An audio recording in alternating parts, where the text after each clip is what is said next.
Hello and welcome to the big picture. The ongoing general elections in the country are by all accounts the costliest elections ever conducted in the country. Thousands of crores are being spent not only by the Election Commission of India to conduct these elections, but more so by political parties, especially the national parties. The amount of money being spent by them is visible in terms of the huge media budgets which are visible to many invisible methods of campaign financing. The corporates which have played a major role in financing the political parties all these years seem to have opened their purse strings more than ever in the past, going by all accounts. However, the question is, are these corporates politically neutral when they open their purse strings? Reports indicate that they are not, with one party visibly spending huge amounts in comparison to other parties. We will discuss today whether the corporates have abandoned political neutrality while funding election campaigns and what it means to the polity and the future of governance. Also, if more regulations need to be put in place for corporate funding of election campaigns.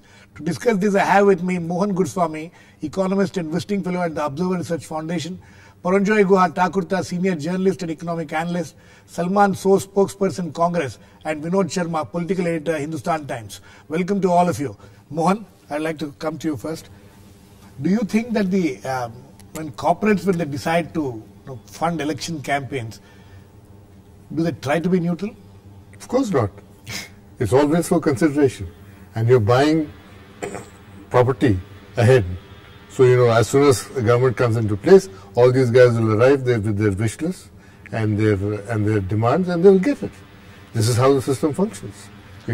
Are we naive not to believe that corporates give it a love for ideology or for the country?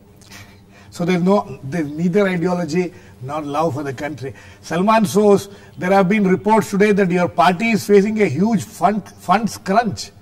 Do you attribute this to the way the corporates have decided to fund this election campaign?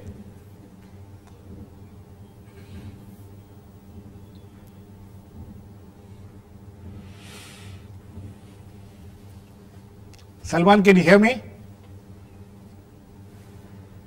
Yes. Salman, my question is, there are reports that your party is facing funds crunch during this campaign. Do you attribute this to the way the corporates have decided to fund this campaign? Sorry, you're breaking up, Girish. Okay, we'll come back to you. We'll fix that and come back to you. Paranjoy, how do you look at this? I think there are two or three things significant about the way these elections are being funded. Firstly, the fact that maximum amount is being spent, that in itself is no big deal, because each election you will spend more than you did before. Absolutely. Secondly, what is officially known is only a small fraction of the total amount being spent, because a large amount of being spent is not being accounted for, and we can discuss how this is done in various ways. Then the issue is that now the limit that an electoral trust set up by a corporate body or a corporate group, that limit also has been lifted. Yes. But what is, I think, particularly significant is when you look at the Bharatiya Janata Party's prime ministerial candidate, Mr. Narendra Modi. I think never before, possibly many years ago when Indira Gandhi used to be the head of the Congress party and the prime minister, have we seen corporates and corporate captains and big industrialists, you can name them, who have so openly and so publicly come out in his support. And this is not just over the last few months, but over the last few years. Whether it be Mr. Sunil Bharti Mittal, who heads, one of India's biggest... last couple of years. Yes. India's biggest telecom conglomerate. He's one of the biggest head of a telecom company or a group across the world. Yes. Then we have the two Ambani brothers, Mr. Mukesh Ambani, Mr. Anil Ambani.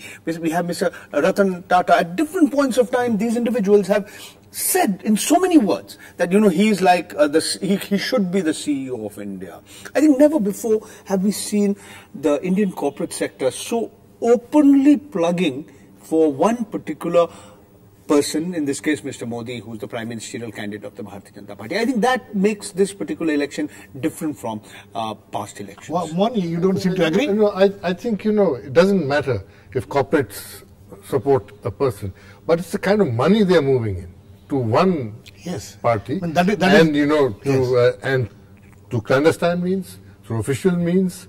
I was in Dubai last week, and I was having dinner with the head of a large international bank, and he said that week $1.5 billion had moved via Hawala to India to come for the elections, and the Hawala rates had dropped because of it. Today the Hawala premium is down by half. So, huge amounts. And, it's, the parties also store money through their traditional money keepers. I don't think Congress party, the ruling party, didn't collect money. It collected money and has been secreted about what's happening. Is that some of that money is not coming back because the individuals are holding on. Okay, but the kind of aircraft deployment, 400 aircraft, helicopters. Is the Election Commission keeping a logbook, asking for the logs? These planes are flying around all over the place. I'm sure the election even two-bit leaders the parties are supposed to keep a log of each aircraft which they employ or helicopters. I doubt it. I doubt anything because there is no DGCA order on this.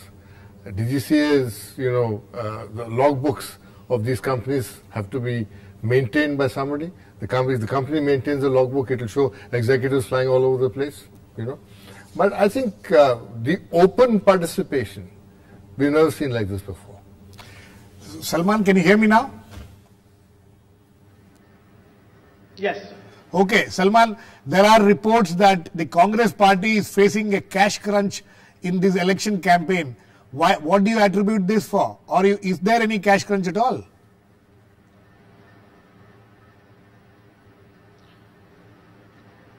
Are you still there? Yes, yes. Can you hear me?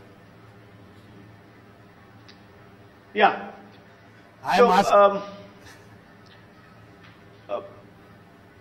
Go ahead, Salman. You're asking about the cash crunch. Yes.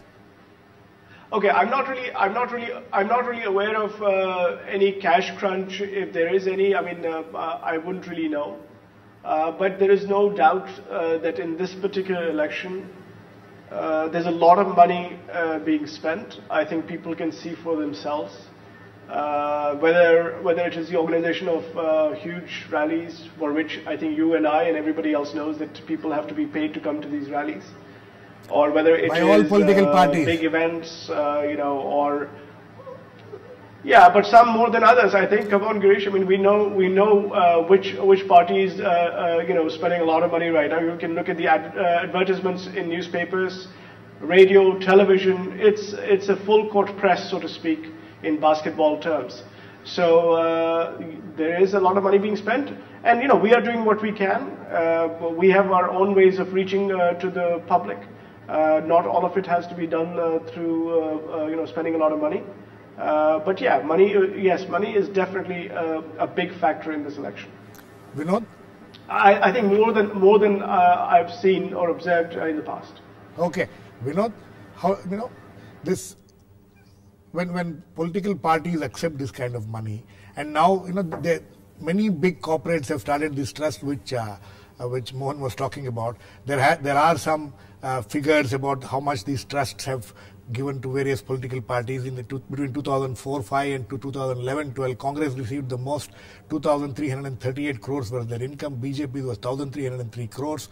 Now that, as Mohan was pointing out, in the last couple of years, and also Paranjoy, last couple of years, these corporates have been showing their inclinations. Is there a danger about when they do this? No, you have to look at it from two standpoints. First of all, I would disagree with the proposition that the kind of support which is there for one candidate has been never seen in the past.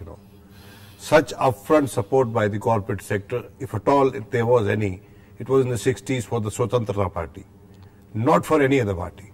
And I remember very clearly that there were corporates who were supporting Indira Gandhi, and they wanted to get into the Rajya Sabha, and they were never given the ticket under Indira Gandhi for contesting Rajya Sabha seats. They stood as independents and were tacitly backed by the Congress party.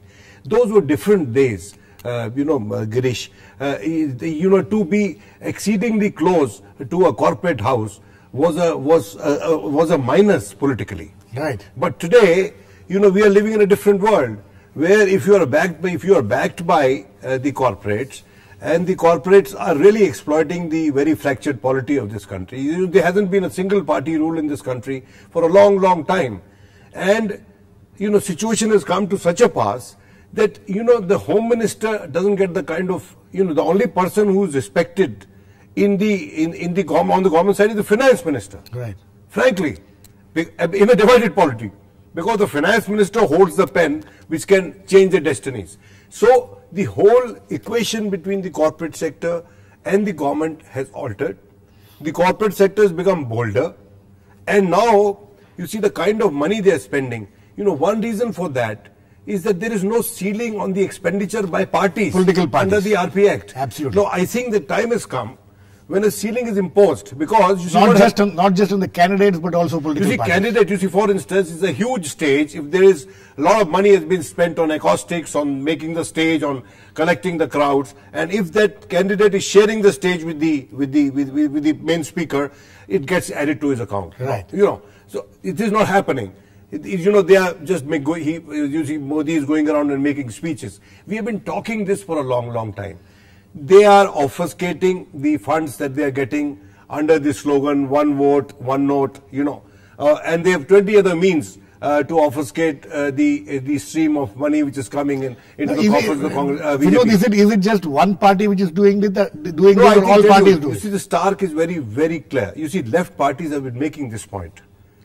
You see, what kind of money do they have with which they contest elections? I mean, it's really, is it really a level play field? Is this election commission really conscious of this fact? When elections were being held in 3 states to the state assemblies, Mr. Modi was going around in other assemblies and campaigning, and it was being telecast live. It was a clear violation of the Model Code of Conduct, but the election commission sat on his hands. I think this election commission has been the most spineless election commission since the days of Mr. Sheshan, who really brought it to a certain plane. You know. Okay, yes, Mohan. You know, I'll continue. The corporate funding through the trust and all is a small fraction of the total money being spent. Now, you know, because we see, the numbers which we see, some trust has given 36 crores, some given ridiculous 50 crores, 10 crores and things like that. Yes. Yesterday, tomorrow is the polling day in my constituency. Yes. You know, and my staff at home, my driver and my cook and all have received their polling slips with 500 rupee notes. They have already, and they showed it to me. You know, so you know, this is the kind of money which is being spent. And I know in Secunderabad, my people there told me that last election they also received money. They received money not from one party but from 2 parties. You know, so there is a lot of money being spent. Cash is being distributed. Now there is no track of this, and nobody is bothered about this. I know this is where, you know. And where is it coming from? There is no way of knowing. You see Mr. Modi's corporate jet, the Adani jet. Now Mr. Adani owes his non-performing assets at 20,000 crores. So first thing that will happen is that he will get a restructure, which means more money. You know, Anil Ambani will get a restructure. Somebody else will get, you know, some telecom rights. Somebody else will get something else. You know, all this 36 of the top 50 corporates. Yes. Are stressed, financially stressed, and they're contributing money because they've got number 2 money. All these guys are shoveling money around, and after the elections, they'll stand in a line and they will get a restructured package of 5 lakh crores there. You know, I'm not so sure whether what Vinod Sharma is saying is correct about whether the election commission is this one is the most spineless one. You see, even the kind of cash that the election commission officials have is fairly substantial. Now, I want to make 2 points. And I agree with him that the Swatantra Party in the 60s was an openly pro-business, pro-corporate sector, the right-wing ideology, as opposed to the Congress philosophy, the left-wing socialist philosophy. So the Swatantra Party was openly supported by the corporates. Now, if you go back even earlier in time, in the 30s and the 40s, they were all ideological. Are Mohandas Karamchand Gandhi, the father of the nation, who were his biggest benefactors, not just Ghanshyam Das Birla, people like Kasturba Lal Bhai, people like Purushottam Das Stanson. I mean, they were big businessmen of their time. Some of them were even treasurers of the Congress Party at that point of time. So this in itself is not new. But what is the new aspect that you're seeing? And this is new, that the Congress has been in power for the last 10 years as the head of the UPA. But in the last few weeks, if you just go by the advertisements in the newspapers, in television channels, the hoardings, and I'm just talking about Delhi, the capital alone, it seems that the principal opposition party is spending much, much more. I mean, it's just an impression I have, and I think a lot of people will agree with that. It's very visible that the principal opposition party is spending much more than much more than the ruling party itself. Salman shows, there is no limit for the political parties to spend money, while there is a limit for individual candidates to spend money. Do you think a time has come when we need to think about, putting some limit on how much money the political parties need to spend? I think first of all, we really must have some sort of campaign finance reform in this country. If all political parties get together, I can tell you, if we have campaign finance reform, a lot of corruption will go down in this country. And a lot of transparency can actually ensure that we see where the money is coming from and is there any quid pro quo. And I think that is the next step for our democracy, and it must come. I think the establishment of a fairly independent election commission was one terrific step, and that institution, I think, is now very strong. Everybody's relatively scared of this institution, although I do agree that it can be more firm. But campaign finance reform has to be at the center of our, debate. For our democracy. Okay. Now, I do want to kind of say, I was just hearing about how the principal opposition party may be spending a lot of money. For all this talk of how the UPA, it's been painted as one of this truly corrupt regimes and taken a lot of money. It seems that we've taken a lot of money, but the other party's got all the money. And so, I have no idea where they're getting the money from. And maybe they've already succeeded in getting some of the black money in. Who knows? They keep talking about black money, and perhaps they've succeeded in finding some of it. Today, your spokesman, addressing a press conference in just an hour back or so, says that BJP has spent 10,000 crores. I don't know from where he got the figure. Anyway, Mohan, yes, I have another question to you. You can make your point. One point. Vinod spoke of Swatantra Party. At that time, that party was supporting a certain ideology. They wanted market liberalization in a socialist state. That was Paranjoy made that point. Yeah. Vinod also made it. Yes. But here, these guys are wanting the preservation of the existing system where the state allocates resources. And this is why they're paying money. It's a different cause. The other point I'd like to make is that the declarations these parties have made, the Congress, the BJP and others, of the funds they've collected, 84% of Congress funds is from unknown sources. Yes, because it's below 20,000. 88% of BJP funds from unknown sources. Because they're all below 20,000. But the point is they should have names. Yes. If somebody gave 10,000 rupees, you'll have a name and a PAN card and all that. They don't have it. They say it's come, from sources we don't know. And BSP is another classic example. The BSP is a classic example. So they're openly flouting laws. It's like liquor companies advertising. They say they're selling playing cards. What's happening, Mohan, behind the scene is more troublesome, more worrisome. Salman, 1 second, Salman, yes, very quickly. I just wanted to say that on this issue of we don't know where the money is coming from. Many times you have small donations, but I think even they should be tracked. We have the technology now. We can take small donations, give a receipt, and track it electronically. I think these things can be done. We need consensus within the political parties that we should do these things. And then, and the election commission should also be a guiding force. I want to ask him. Salman, Aam Aadmi Party has already made that a very transparent system. It is there, every single rupee which they have collected with names and from where it's coming from is available on their website. I don't think you need any consensus. Every political party should just open itself up to transparency. I don't know. I don't see what is stopping them from doing that. If I can add a point to what you have mentioned, what Mohan mentioned. I think. Mr. Source, can I take half a minute of your time? Go ahead. It's like this. You are saying consensus, but across the political parties, there's no consensus. Say on this whole issue of 20,000 rupees. Up to 20,000 rupees, you don't have to declare, or you don't have to disclose the source of your funding. Why is it that all the major political parties in this country are not agreeing to it? The Election Commission has said, please disclose each and every rupee that you're getting. But now you have a law which says up to 20,000 rupees. So if somebody gives you 19,999, you don't have to disclose the source. And 100 times. And 5 times. 100 times. I mean, this is ridiculous. And why is it that all the political parties are together in opposing this particular recommendation of the Election Commission?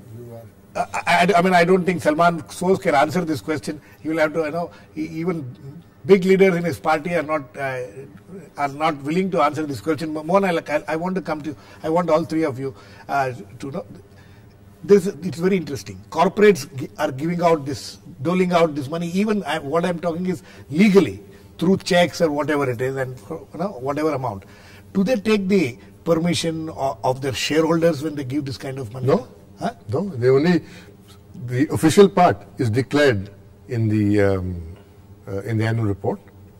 The rest is not declared. After all, there are two Rest streams. is obviously not declared. Rest is not known. There are two streams of money in most corporates anyway, and which is what gives them the influence. Right. No political party wants to receive checks. You are buying a leader. So when you buy a leader, you want to give cash to the guy and own the guy. So, for that you'll have to convert money. So all of them have streams of income. And they buy their friends in all parties. One thing is that, ideologically they will have, they might be opposed to the communists and the leftists and all that. But in the two big parties, they have friends all over the place. Paranjoy, in United Kingdom, there has been an act which came into force in 2000 called the Political Parties Elections and Referendum Act 2000. It bans donations from companies who have not taken approval of their shareholders. You think time has come for that kind of a system to be adopted here also? This is a minor issue, as Mohan himself pointed out. If you look at the laws that are prevailing in the United States, there's far greater transparency on as far as corporate funding of political parties. And see, it's not just the funding of the campaigns; it's the funding of the political parties. How are those accounts audited? Why don't all the political parties, the major recognized political parties in the country, agree to the recommendation of the Election Commission that the Controller and Auditor General of India should appoint the auditors? They're not agreeing.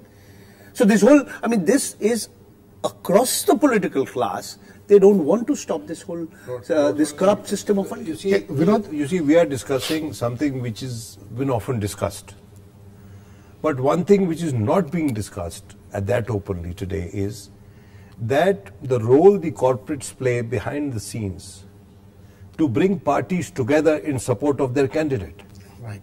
Let us discuss that, because what you are seeing now, the so-called, end of the political isolation, and especially in the so-called end of in this era of coalition yes, politics, that becomes so the so-called end of political isolation of a particular persona, and later on, when some persona is short of numbers, where shall the additional numbers come from, and who are the people who are providing those additional numbers? Please, for God's sake, there is a lock, stock and barrel manipulation of democracy happening in this country. First of all, you have put a price tag on the Prime Ministerial office. Right. Second of all, you have decided a candidate. And third of all, when the mandate is not decisive, you are going to put in place the additional numbers. And if tomorrow Mr. Kejriwal gets up and says, this is not the government of a particular party A, but this is the government of a corporate A, then what is the credibility of that government? And this is going to happen. This will certainly happen in this country. What? This is of course what he's saying is a very, is a matter of great concern. I'm only amazed at the scale of things now. When I was in government 10 years ago, I went through an election. 15 years ago. 15 years. I went through an election, okay, and I knew who was to be told what. Right. Okay. No names, but money just went wherever you indicated, including some of the leading stars today received money from corporates who were told it, so and so needs so much. It's not only that, now they have begun to own these people. It's not the support of parties, but the purchase of individuals. The lifestyles of these people, their two homes, and all that is sustained by corporates now. And that presents a clear danger to us. Look at the media. Look at some of the editors with their farmhouses and their open. Yes, so, it's completely destroyed. One more thing. You asked so's about that. Yes. You see, when you see the movement of certain people from one party to another, you must also see there's some invisible hand. Yes. Some of the people who have changed camps are very closely linked to corporates. At least I can give you one example, but it's not proper to name that person in this program. But you know them. But we know them. Yes. It has happened in Rajasthan. Salman? And one senior leader has been denied ticket because of that. Yes, Girish, Girish, I've had some audio trouble, but I want to say something because I know where the general direction of this discussion is going. Yes. But despite all the money that's being spent, despite all the ads, all the newspapers, television, radio, this blanket of money being spent, where are the ratings for Mr. Modi as PM candidate? He's the only declared PM candidate and he's running at 34%, which is startling. You know, in Gujarat, he has the highest ratings at 46%. PM preference. That is I mean, all this money has been spent. Salman, he can't even break the 50% barrier in his own state. That is not relevant to this discussion. About the people of India. Perhaps no, that ratings are not relevant to this discussion, Salman. Always swayed by money. There is the money element, but you know, maybe they're not really swayed completely. Okay, that's anyway. Ratings are not relevant to this discussion. Yes, Paranjoy. You know, I want to make a point. You know, can you buy votes? Is it that simple to buy votes? I'm asking this as a question. People say vote banks. You know, I agree. The influence of money power on politics and on democracy in this country is extremely pernicious. But I must also say that sections of our population are getting smarter by the day. It's the old story you heard, you know, that the DMK doled out color television sets in Tamil Nadu, but the people who took the color television sets watched Jaya TV on it. You know, so watched Jaya TV on it, voted for ADMK, and then got grinders, mixers. Yeah, I'm not saying. I mean, this is not to say that money power doesn't influence. Of course, there is huge amount of money power. It must be condemned. It must be stopped. There must be greater transparency in the way not only election campaigns are funded, but political parties are funded. But I am merely saying that today, in this day and age, there is bound to be greater transparency, and there must be greater transparency, and it has to be pressure from within. You mentioned the Aam Aadmi Party. I mean, how is it that they are able to, you know, say I'm declaring every single rupee that has come? I mean, once upon a time, virtually every minute they are updating. Before independence, after independence, whether it be the Congress, whether it be the Rashtriya Swayamsevak Sangh, whether it be the Communists, at different points of time, different people have believed that we can raise funds through small donations which are voluntarily given by large numbers of people. Over the last few decades, that system has dramatically altered into worst forms of cronyism.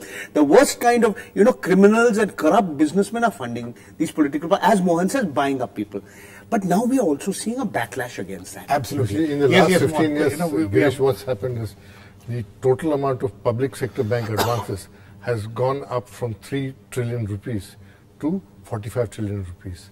And out of that, you know, 16% are non-performing assets. So a lot of this is public money, you know, going into the hands of corporates, going abroad, you know, and funding a system to make a certain section of people, you know, including the paraphernalia of the middle class and the managers, all more wealthy at the cost of the rest of the country. So, Vinod, last words to you.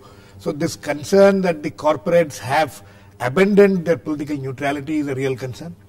No, I mean, you see, corporates are great opportunists. I mean, this very corporate sector, this great private sector which is celebrated in this country, sat on all its wealth in 2008. Right. Stopped all expansion plans. Right. Forced the government to go to the Keynesian formula of pumping money to kickstart the economy. Right. But how do you trust this corporate sector? And they have now decided to give us a prime minister and a government.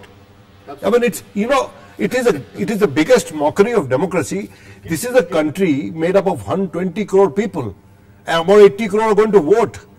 And some people, you know, about 8 corporate entities are going to manipulate them. I agree with Paranjoy, Guha, Thakurta that you cannot manipulate the people of India. You may be able to manipulate the system. Okay, I think on that note we need to end because we're completely run out of time. But this is a real cause for concern. What is happening, that corporates pumping in huge amounts of money, much of it not accounted for, and then becoming politically and abandoning the political neutrality is what is really the cause for concern. Thanks to all my guests, Paranjoy, Guha, Thakurta, Vinod Sharma, Mohan, Guruswamy and Salman. So please keep watching. We'll come back with another issue in Big Picture, same time tomorrow.